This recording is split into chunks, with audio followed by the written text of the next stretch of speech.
Howdy everybody. Today is October 4th. Brian here from quantlabs.net. Just wanted to show you I've made some radical change to my current strategy. I've stripped away 90% of cryptocurrencies just due to too many liquid or very tiny volume cryptocurrencies, which was about 90% of them.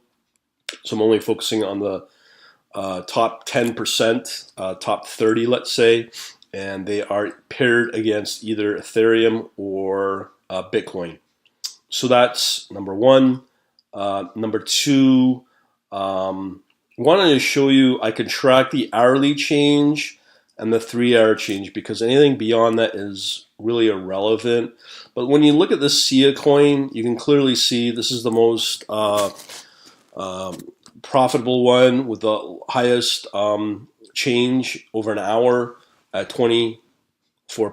Earlier today, 25% for 3 hours.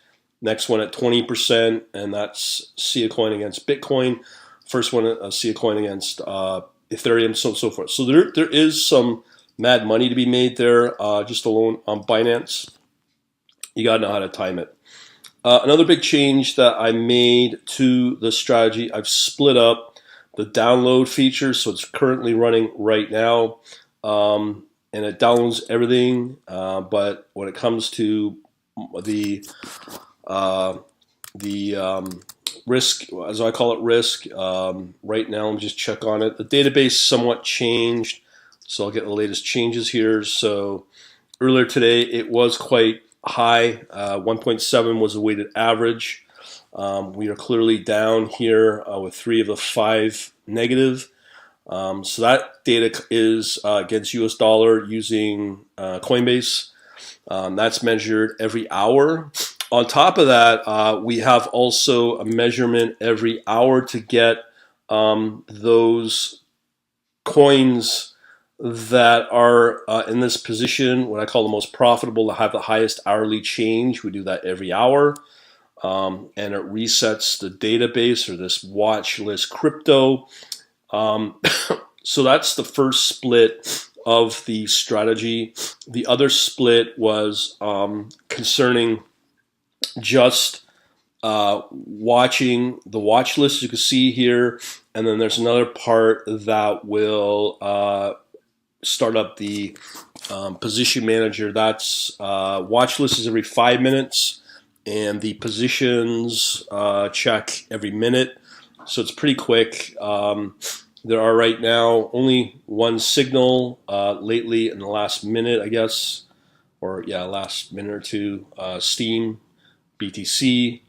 And then what happens is here I have the ability, I'm just testing it, and the tolerances are just really low to take any trade just to test this, but the ROCP is not quite clear yet. Doesn't make sense to me, but at the end of the day, I don't care about that. What I do care about, just take it on positions. So you can see here we're at 14 positions over the last 1623, so, or 1623, so last 50 minutes it's done 14 positions. But as I said, it's just the tolerance is so low, I don't care, just take a position. But I will have to verify this rate of change percentage to see why it's only 0, because it doesn't make sense. Anyways, but I just want to show you all of these changes.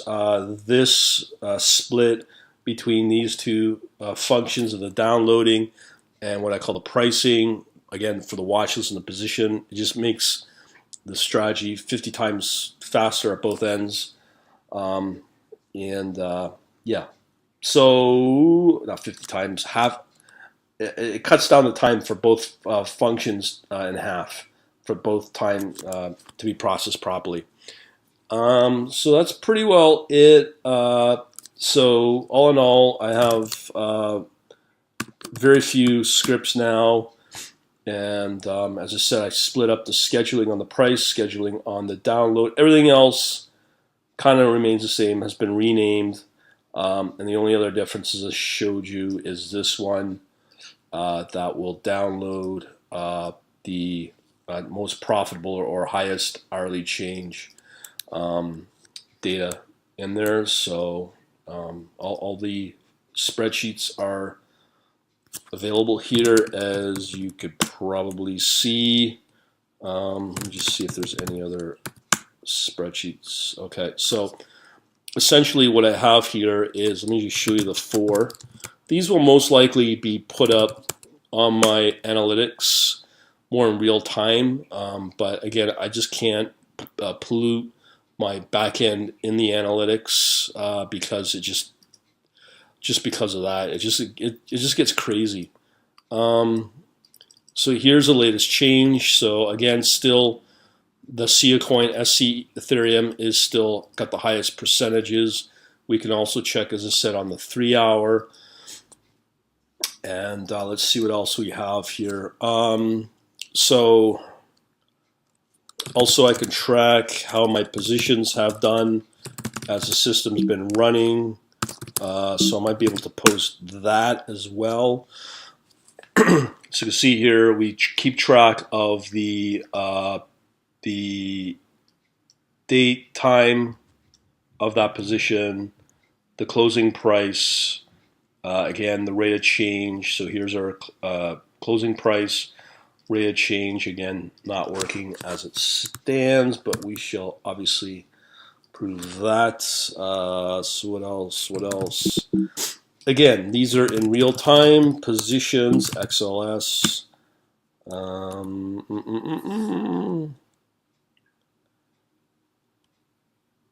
Okay. Let's see, XLX. Oh, that's why. Positions, XLX. See what we got here. Of course, this has just been redeveloped today. So, nothing here as I thought. The watch list probably the same. Let me just see if there's anything there. Watch list.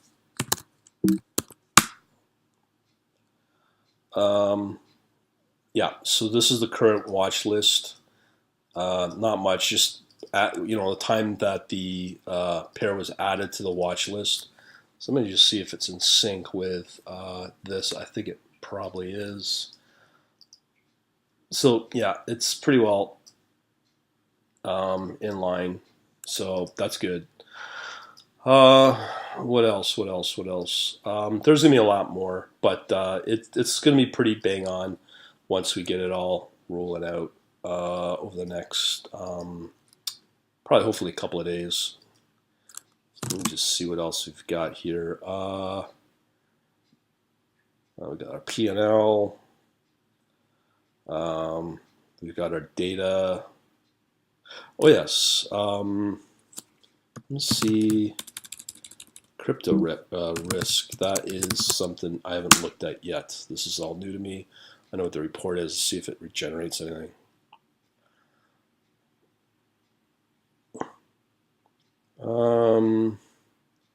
Yeah, it looks like it's generating the. Okay, so this is the crypto risk currently.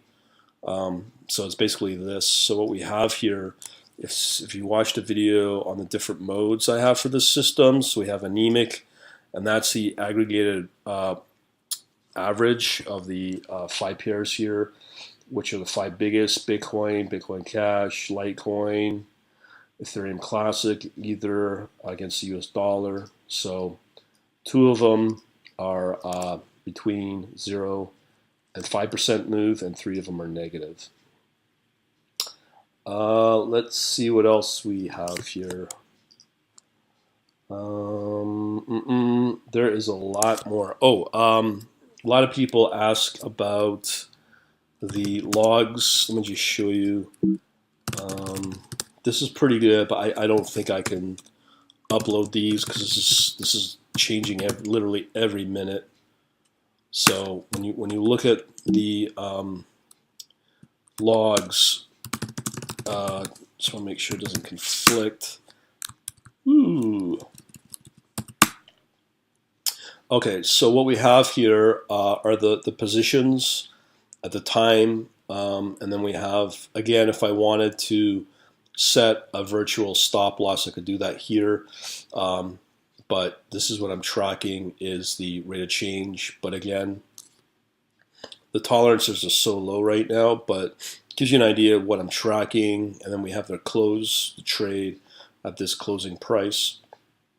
And it'll either give you a loss or a profit since the original position against the closing price. Pretty simple stuff. The other is a watch list log. So let's just get that watch list log, watch list log.